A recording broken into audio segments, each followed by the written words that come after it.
Сама эта тема нам интересна тем, что, в общем-то, в этот период формируется несколько исторических загадок, на которые до сих пор в истории ответа нет. Одна из исторических загадок, как так получается, что в археологии мы видим уже как минимум со II века нашей эры в славянских поселениях соседскую общину, а государственность нет. И вторая загадка, она заключается в том, что мы в период 9-10 века вдруг внезапно видим формирование огромного государства, там, уже со времен Святослава, которое, в отличие от гунского государства, сохраняется и развивается. То есть возникает вопрос, а откуда? Потому что летописи нам ответ на этот вопрос не дают. И не дают они ответа по одной простой причине, что основная задача летописи – это легитимация правящего, в данном случае, так скажем, клана Рюриков.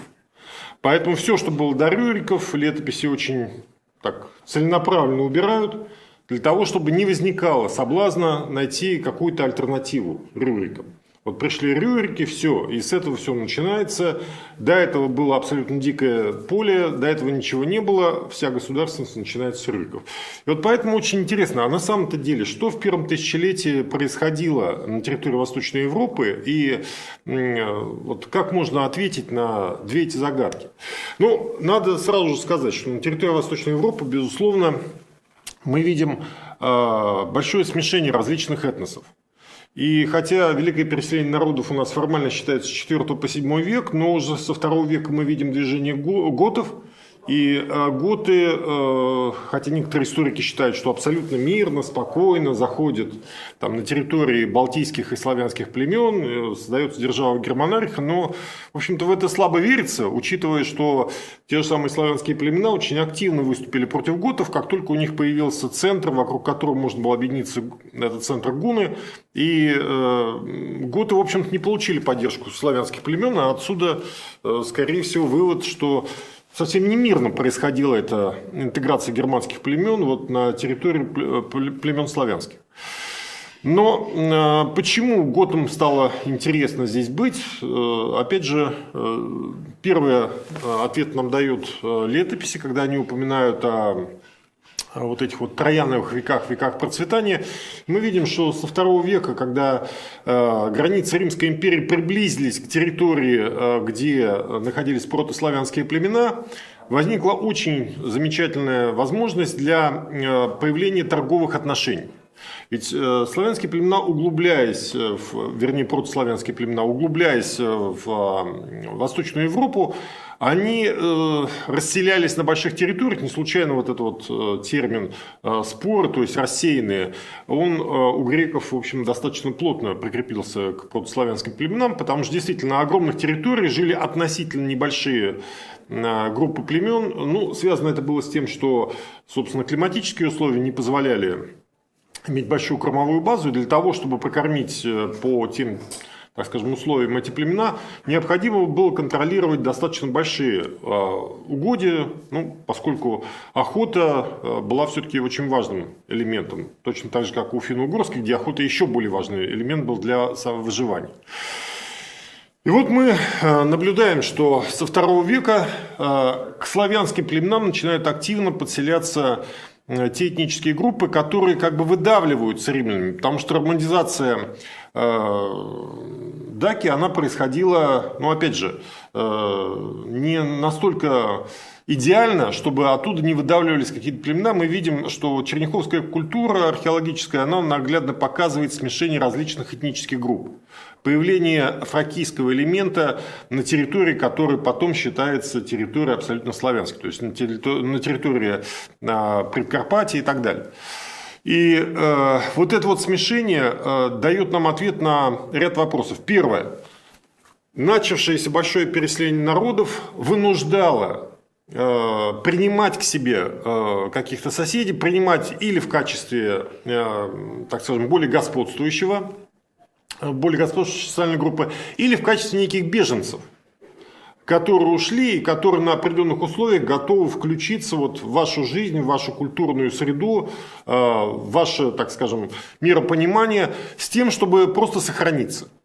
Причем они ведь приходят со своей культурой, они приходят со своими, в том числе какими-то символами, знаками, поэтому мы вот видим по археологическим культурам, как вот на этой территории появляются различного рода знаки, элементы, ну, вовсе не характерные для этих племен. Допустим, то, что выносится с территории Римской империи. Это и золотые монеты, это и какие-то знаки отличия тех же самых воинов, которые служили в легионах, а потом по разным причинам были вынуждены уйти с территории Римской империи. Соответственно, привносятся и определенное культурное понимание, привносятся и определенные навыки или ремесла. И здесь вот мы видим, как в культуру протославянских племен начинают активно включаться культурные элементы других этнических групп. То же самое, вот, особенно лингвистика это очень наглядно показывает, включение культуры ираноязычных племен, вернее сообществ в культуру славян.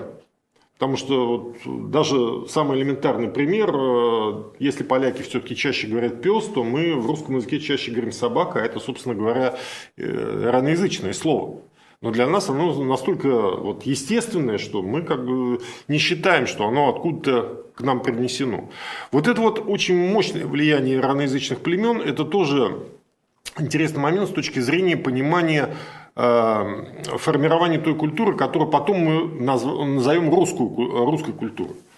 Так вот, исходя из этого, есть, так скажем, наша гипотеза, которую мы сейчас активно прорабатываем, это гипотеза различной субъектности при формировании социальных групп на территории Восточной Европы.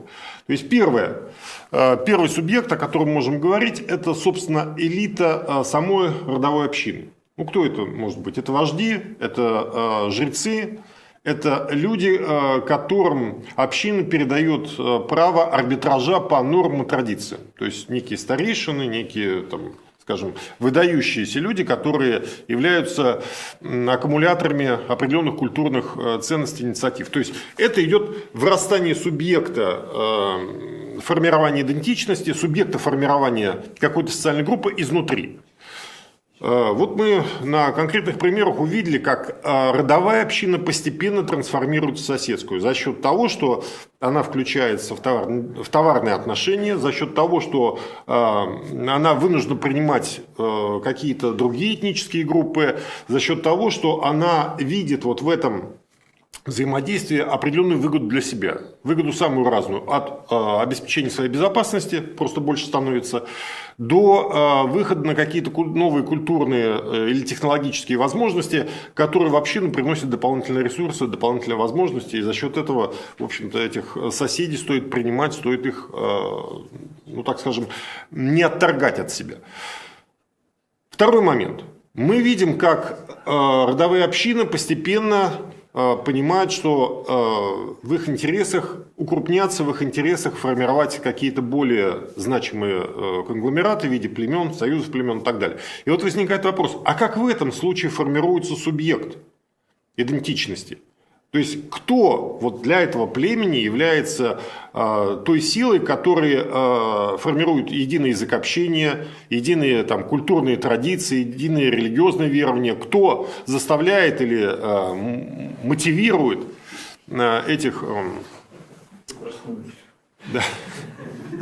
этих людей чувствовать свою сообщность, чувствовать свою вот эту большую идентичность, чем родовая идентичность. И вот здесь уже мы видим, что та же самая схема, она работает, то есть некие вожди, некие там, лидеры религиозных культов или традиций, но возникает вопрос, а каким образом тогда они взаимодействуют? Понятно, когда это в рамках небольшого поселения, там до 200 человек, они внутри этого поселения, все их знают, и, в общем-то, здесь не надо иметь каких-то других институтов для того, чтобы консолидировать определенные навыки или определенные свои статусные позиции.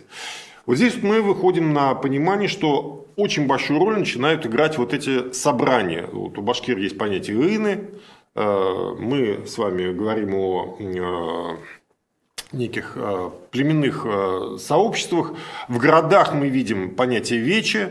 Ну, города – это уже, конечно, большая соседская община, это уже даже не племенное образование, потому что вот на примере Кривичей мы очень наглядно видим, как вот Кривичи различаются по височным кольцам, а вот височные кольца, которые находят там в Полоцке, в Смоленске, в центрах кривичских, они очень сильно отличаются от того, что мы видим у как бы сельских поселений. То есть городские височные кольца – это некий символ принадлежности уже не к определенному роду, а к определенной социальной группе.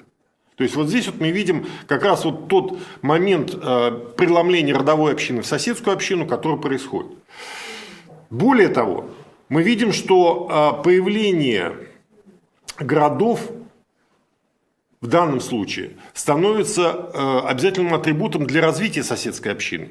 Почему? Потому что именно в городах появляется больше возможностей для развития торговых отношений, для аккумуляции каких-то культурных стереотипов, технологических навыков и, соответственно, для защиты всех тех ресурсов, которые там аккумулируются. Потому что город, в общем-то, имеет гораздо больше возможностей для того, чтобы защитить то, что он наработал. Вот отсюда мы видим резкий всплеск количества городов, примерно начиная с 7 века нашей эры, на территории Восточной Европы, на территории, которую занимают славянские, балтийские племена. И возникает вопрос, а вот это с чем связано? То есть, почему мы здесь вот видим, так скажем, переход от субъектности, которой вполне хватало вот сельской общины, к переходу на субъектность, для которой стало важным сформировать городские центры. И вот здесь вот мы с вами уже переходим к следующему пониманию вот этой субъектности. Ведь субъектность формируется не только в рамках, так скажем, родовых связей. Вот опять же, например, монгол. Что мы видим? Чингисхан стал лидером, когда он объединил людей длинной воли против общинной элиты, то есть против родовой элиты. Вот эта вот битва, решающая битва между родовой элитой и теми воинами, которые объединились у Чингисхана, ну, мы оставим, так скажем, за пределами причины, почему так случилось, это было. Это как раз и предопределило то, что Чингисхан стал лидером всех монгольских племен. То есть он доказал родовой элите, что он сильнее, чем вот старые традиции, старые субъекты, так скажем, консолидации отдельных племен, отдельных родов. И после этого, да, мы выходим здесь на вот это вот понимание, почему он против родовой элиты, ну так он с ними боролся всю жизнь. Почему он понимает, что ему нужны какие-то другие знаки отличия, которые не родовые, а именно вот социальные, политические даже знаки отличия. И почему Чингисхан в данном случае создает большую империю, в отличие от той родовой общины, которая была. Ведь если мы посмотрим, что произошло с монголами дальше, опять же мы отвечаем на вопрос, а где вот это все наследие огромной империи, которая захватила огромные ресурсы, огромные там культурные ценности и могла, в общем-то, развиваться очень-очень хорошо.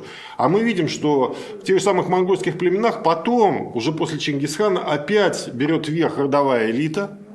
Эта родовая элита, естественно, ей не нужны все те институции, которые создает Чингисхан, потому что они создавались в противовес этой родовой элите.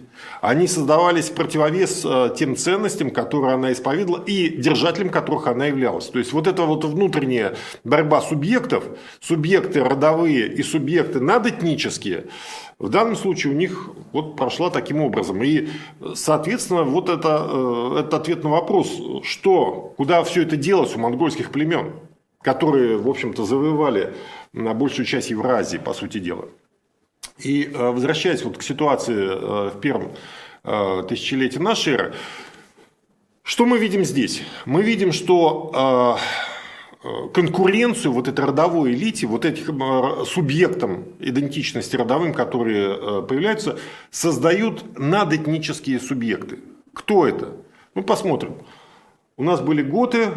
Готы, так скажем, подавили родовую элиту. У нее не было возможности как-то консолидироваться, развиваться. Я имею в виду славянских племен. Приходят гуны. Гуны, опять же, выстраивают свою политическую систему, подавляют тех субъектов идентичности, которые были, формируют свою систему идентичности.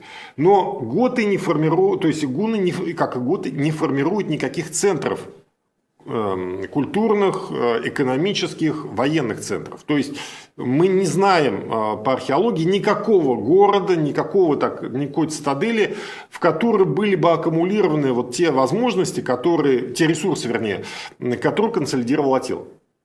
И поэтому получается, что вот он как субъект формирования идентичности, он как субъект формирования социальной группы остался как персона. Он ушел, и за ним уже нет института. За ним нет какого-то продолжения, соответственно, все распадается. Распадается на что? Ну, то, что есть. Есть вот эти родовые субъекты, они выводят часть людей и говорят, нет, все это нам не надо, вот слава богу, мы живем у себя отдельно, и вот эти все большие там битвы и так далее, да, мы где-то взяли трофеи, а где-то мы проиграли, где-то мы вынуждены были нести огромные потери, и зачем это нам надо? Вот у нас есть своя модель развития, она вполне возобновляема, она позволяет ресурсы постоянно накапливать для того, чтобы вот эта наша социальная группа наша сформировалась и дальше развивалась, нам этого достаточно. То есть военный захват в данном случае это сиюминутный приток ресурсов, но приток ресурсов, который, в общем-то, чреват тем, что у вас могут их отобрать вместе с жизнью, вместе с вашей социальной общностью. Поэтому это не настолько интересно, как, допустим, развивать модели получения ресурсов за счет торговли, за счет переработки тех природных ресурсов, которые ты имеешь, за счет взаимодействия с какими-то другими, так скажем, сообществами на базе невоенных отношений. С другой стороны, мы видим определенную часть военной элиты, которая, в общем-то, осталась недовольна тем, что она потеряла свое элитное положение. То есть они не хотят возвращаться вот в эту родовую идентичность. Почему? А там слишком мало ресурсов. То есть они не могут бросить вызов каким-то центрам, где накоплены огромные богатства, где накоплены огромные возможности, потому что понятно, что с дружины на базе какого-то рода ты не сможешь захватить ни один серьезный город. Тебе необходимо выйти на систему, которая аккумулирует в своих рядах десятки тысяч воинов. Только в этом случае ты серьезная сила, только в этом случае ты можешь бросить вызов и можешь получить тот приз, к которому ты привык. И вот у них возникает очень сложная такая дилемма. А кто они тогда дальше? С одной стороны, вот это воинское искусство, это все-таки то, что было не у всех. То есть, если ты обладаешь умением не просто орудовать мечом, а, так скажем, делать это виртуозно, если у тебя есть все необходимое оружие, там, защитное обмундирование и так далее, то, естественно, ты значишь больше, чем десяток обычных общинников, которые этим не обладают. Вот опять же, в чем сила сарматов была? Тяжелая конница, то, что там на персидский манер назывались катафракты. Вот эта тяжелая конница, она по сути сметала все, и до сих пор в польском, так скажем, в польской мифологии вот этот сарматский след, он рассматривается как приобщение к некому элитному. То есть они доказали, что они сила, которая, ну, значит, больше, чем то, что есть вот, вернее, то, что было у тех племен, которые жили тогда на этой территории. И вот эта часть субъектности, она осталась как бы без социальной базы. То есть, где найти ту социальную базу, в которой вы сможете черпать необходимый ресурс для того, чтобы доказать свою элитность. То есть, найти воинов, найти какой-то необходимый запас оружия, запас там, продовольствия и так далее, чтобы, в общем-то, возобновить вот эту вот свою позицию. И вот здесь вот мы видим очень интересный момент на территории Восточной Европы. Попытки создания разного рода государственностей. Это анты, это Неманская Русь, это то, что потом уже заработало, ну, так называемая мифическая Арсания, хотя на самом деле не мифическая, это вполне реальная вещь. Другое дело, что пока археологами не найдены. Точно так же, как Новгород и Киев, которые всем известны и, в общем-то, не только археологами найдены, но имеют сегодня продолжение. Это Волжская Булгария, это Хазария и так далее. То есть мы видим создание государственностей, которые являются, ну, если не продуктом великого переселения народов, то вот продуктом тех субъектов идентичностей, которые вышли над этнический уровень. Давайте посмотрим. Тюркские народы. Они, в общем-то, не ориентированы на то, чтобы передвигаться по рекам. Они степняки. И передвижение караванов, степное передвижение, для них это естественно. Возникает вопрос, почему надо было создавать булгарское ханство, или, так сказать, булгарское государство в Среднем Поволжье? Там, где сходятся Ока, Кама, вот Волгу. Зачем это им надо было? Почему они ушли туда? Почему они не ушли в степь, как это вот там печенеги, половцы и так далее? То есть это логично. Для печенегов, половцев, там устье Дона, устье Волги, это ничего не значит. Самое главное, очень плодородная степь, как кормовая база. Что там делали тогда булгары? Почему вот это Среднее Поволжье?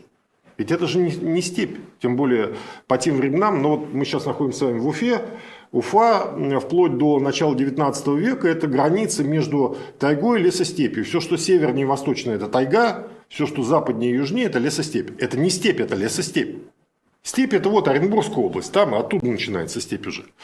Так возникает вопрос, что они делали-то, по сути дела, в лесостепи? Им там не очень комфортно, как кочевникам.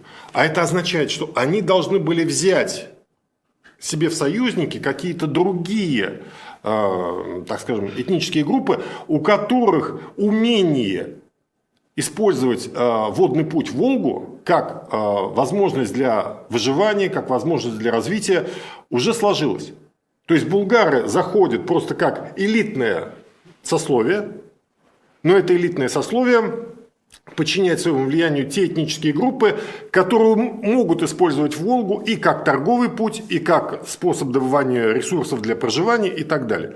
То есть отсюда мы видим, что все государственности, которые создаются на территории Восточной Европы, они носят характер полиэтничный.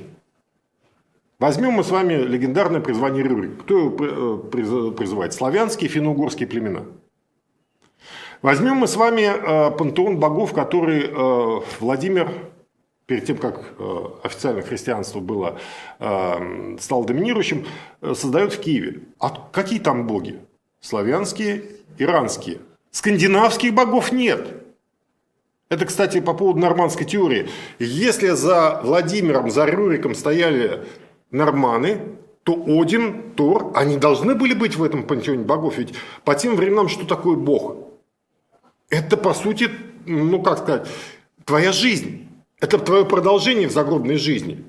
И если ты пришел туда со скандинавами, то как в этом пантеоне не может быть их богов? Такого в принципе не может быть, иначе они тебя не примут. Иначе для них это будет просто оскорбление, это вызов. Но их там нет. Вот в том, что мы знаем, мы этих богов не видим. Соответственно, мы можем говорить о том, что вот, при Владимире в Киеве, значит, были элитные группы, которые были выходцами из славянских племен, которые были выходцами из ираноязычных племен. И вот они создавали вот этот вот полиэтничный конгломерат. И здесь мы видим, что политическая элита, даже вот убийство Боголюбского, кто там участвует? Один из участников убийства, который записан, это Алан. То есть это выходец из вот этих сарматских племен. То есть мы видим, что вот эта полиэтничность, она на самом деле была. Другое дело, что она всегда затушевывалась, она всегда уходила. Ну и, наконец, еще один вопрос. Это вопрос с самим понятием русов. Вот много есть версий по этому поводу, но чего нет абсолютно. Вот, да, все, заканчиваю.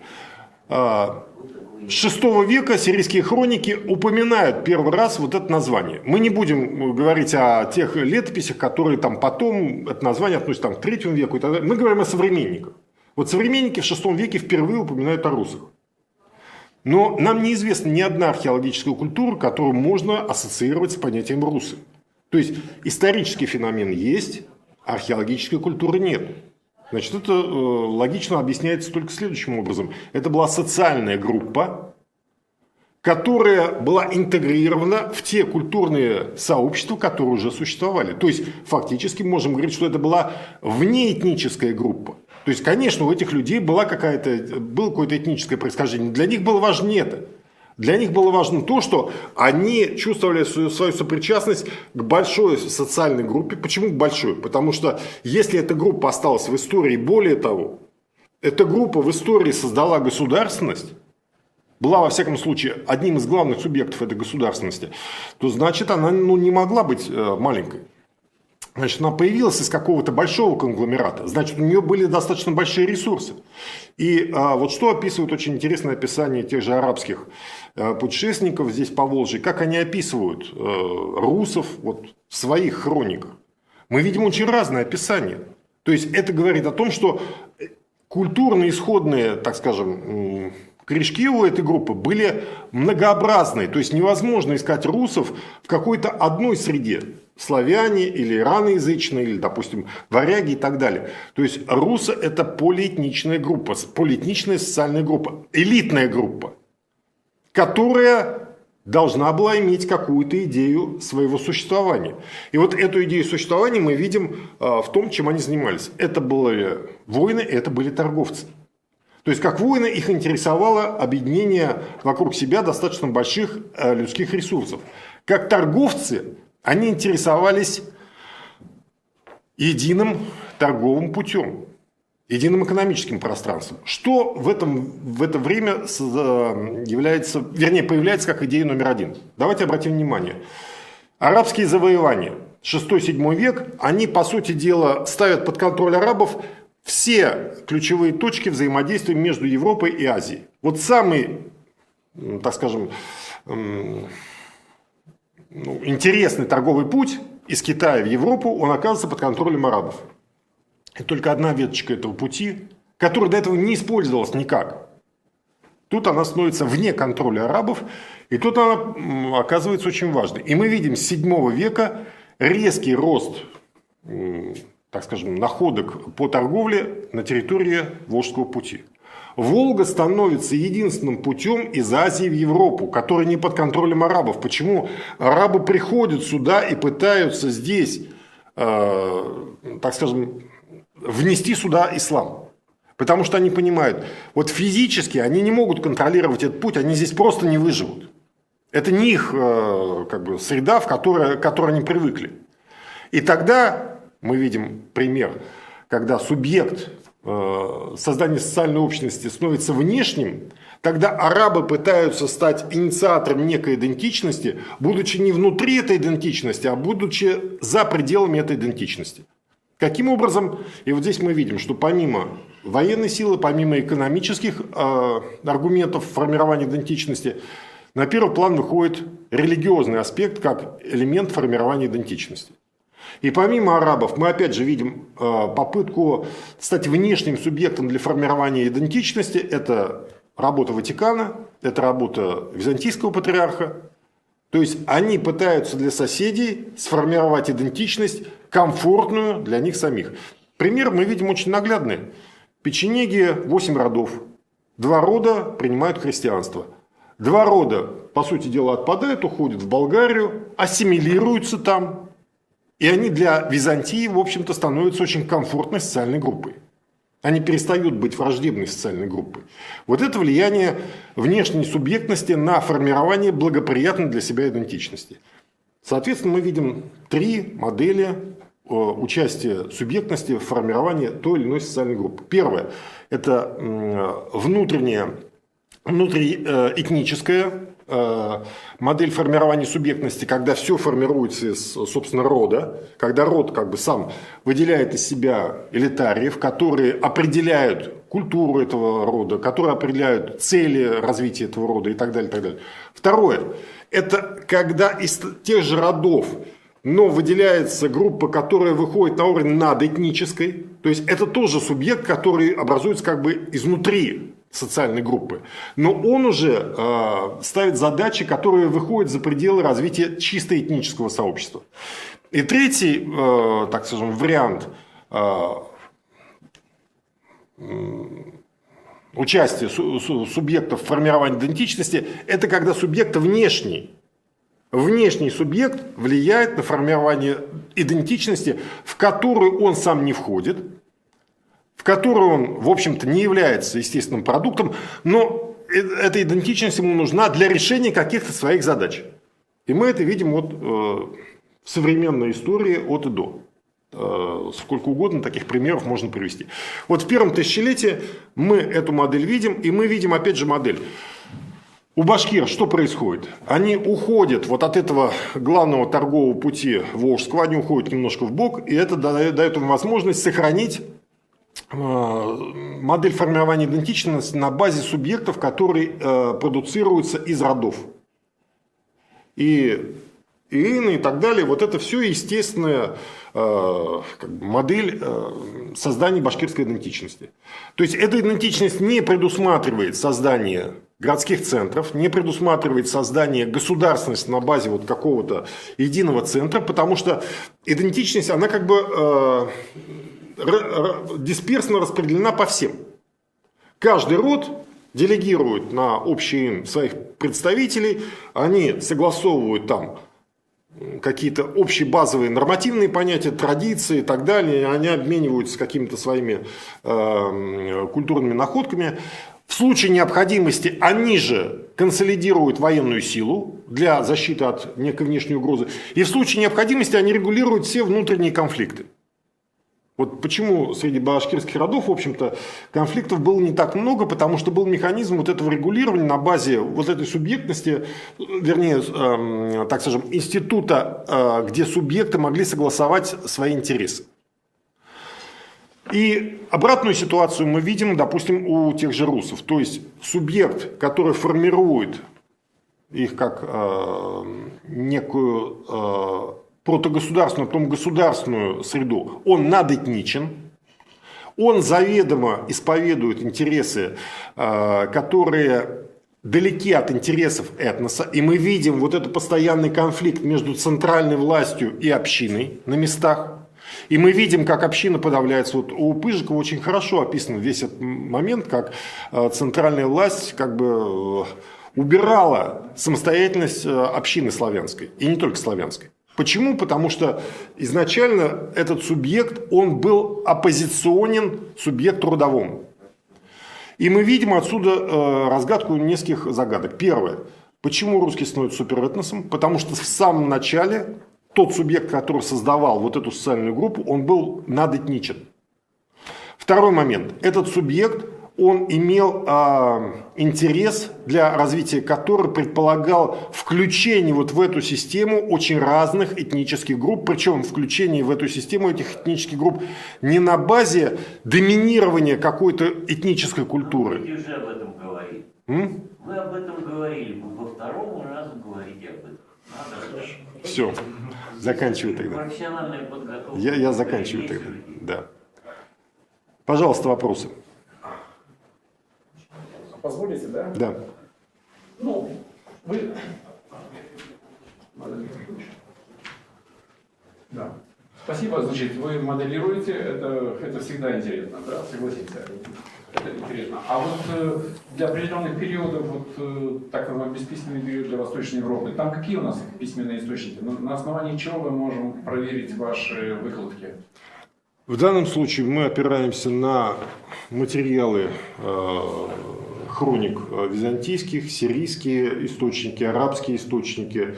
Действительно, по славянам, в общем, своих письменных источников нет. И вот Ипатьевская летопись, так, первый список, то, что мы называем ПВЛ и так далее. Но насколько можно им доверять, мне сложно сказать, потому что там преследовалась конкретная задача – оправдать легитимность Рюриковичей. Поэтому очень многие вещи там, вот, допустим, берем новгородскую, киевскую летопись, они немножко по-разному трактуют какие-то вещи, и какие-то вещи там, допустим, вообще они исключаются из этой летописи.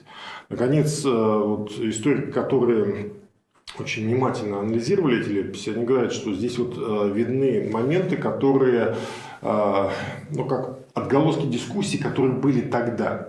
То есть, а вот некоторые думают иначе, что не так пошла русская земля.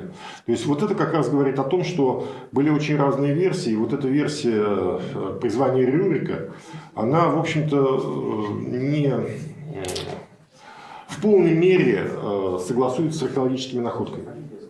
Потому что вот если мы посмотрим на те культуры, которые уже тогда сформировались, не на письменные источники, еще раз подчеркну, вот письменные источники, которые изнутри, они очень субъективные. Письменные источники, которые извне, они тоже субъективны, но они как бы не участвуют в внутриполитических разборках. Поэтому то, что мы, допустим, читаем у арабских путешественников, вот это вызывает больше доверия с точки зрения их описания людей, которых они видят, и определенных событий.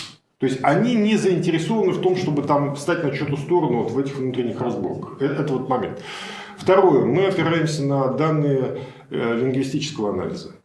То есть вот большое количество слов, которые привносятся в язык, исходя из чего-то, вот, допустим, в тюркском языке очень большое количество слов привнесено из ираноязычных языков, которые касаются вопросов государственного управления, государственного, там, организации государственных институтов и так далее. Почему? Потому что тюрки заходили через Среднюю Азию, а в Средней Азии уже была государственность ираноязычных массагетов и так далее. Они уже создавали вот эти государственные институты, и поэтому, зайдя на территорию государственные институты созданы, они просто переняли какие-то термины, но по-своему интерпретировали. И вот это вот тоже дает нам ответ на вопрос, что как бы было включено вот в этот культурный субстрат. То есть откуда, допустим, какие-то политические моменты были привнесены в язык.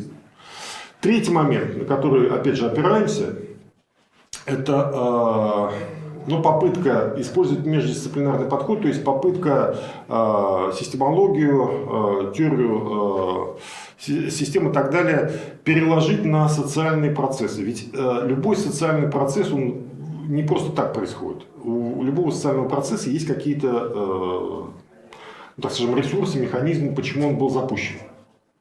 Вот поэтому здесь вы абсолютно правы. В данном случае я рассказываю, это попытка реконструкции. Я поэтому сказал, что это гипотеза, которую вот мы сейчас стараемся обосновать и доказать.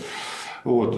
Мы исходим из того, что если удастся доказать, что по-другому было просто невозможно, то, значит, в данном случае это практически доказанный факт, что можно было сделать только так.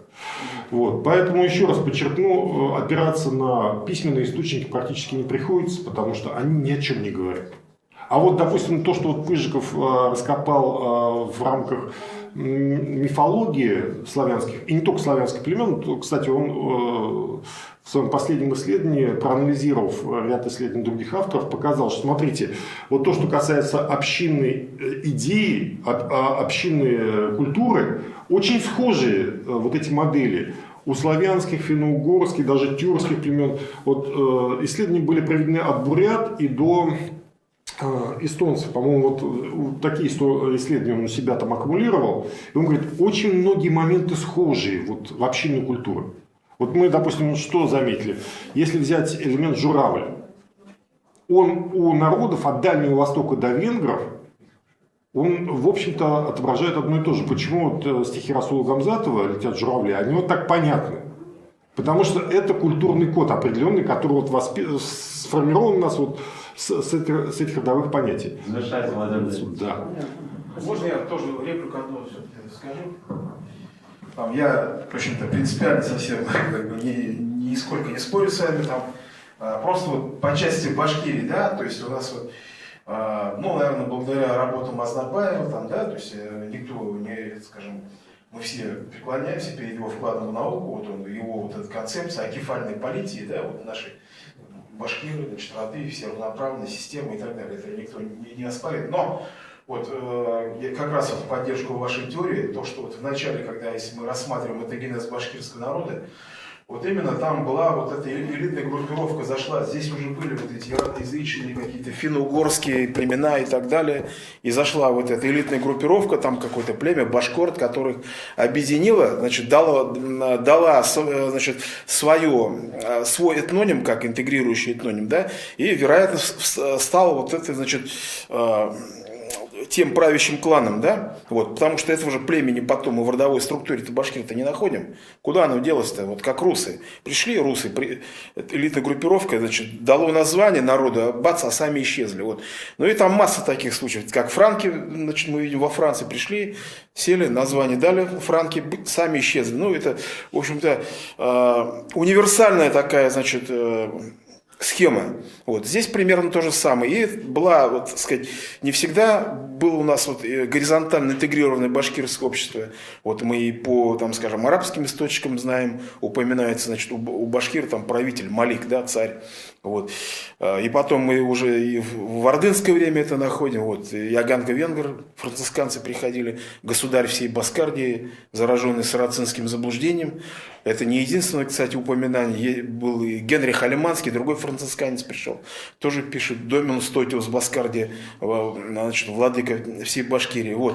Да, а уже потом, уже в наше вот это время, уже ближе к периоду вхождения Башкирии в состав русского государства, да, вот там уже в это время образуется то, что мы уже фиксируется уже русскими письменными источниками, вот такая клановая структура, горизонтально интегрированное башкирское общество, при том, что оно политически было консолидировано, был вот этот институт ЕН, выступал как политический субъект, значит, не растворился в составе нагайцев, хотя в состав нагайцев входил, нигде не растворился, и вот так вошел, в общем-то, в состав русского государства, и здесь вот, в общем-то, со своими правами и так далее. То есть я к чему говорю, что в Башкирии не все так однозначно, и мы, историки, сами еще, в общем-то, вот, пытаемся во всем этом разобраться.